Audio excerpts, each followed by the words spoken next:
శివుని ఆత్మలింగం ప్రస్తుతం ఎక్కడ ఉందో మీకు తెలుసా?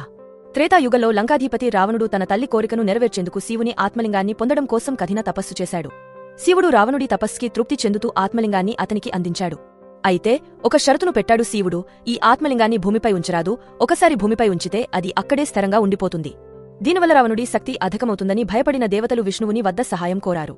అప్పుడు విష్ణువు సూర్యుడిని మబ్బులతో కప్పి సాయంకాలం అయినట్లు చూపించాడు. సంధ్యావందనం చేయడానికి రావణుడు ఒక నది దగ్గర ఆగిపోతాడు. ఆ సమయంలో ఆత్మలింగాన్ని ఒక బ్రాహ్మణ బాలుడి రూపంలో ఉన్న గణేశుడికి ఇచ్చి తాను సంధ్యావందనానికి వెళ్లాడు. ఆ బాలుడు ఇలా అంటాడు, నేను మిమ్మల్ని 3 సార్లు పిలుస్తాను. మీరు తిరిగి రాకపోతే నేను ఈ ఆత్మలింగాన్ని క్రింద పెట్టి వెళ్లిపోతాను. రావణుడు తిరిగి వచ్చేసరికే ఆ బాలుడు ఆత్మలింగాన్ని భూమిపై ఉంచేస్తాడు. ఆ ఆత్మలింగం అక్కడే భూమిలో నిలిచి స్థిరంగా ఏర్పడుతుంది. ఆ ఆత్మలింగమే కర్ణాటకలో గోకర్ణం మహాబలేశ్వరాలయంలో ఇప్పటికీ ఉంది.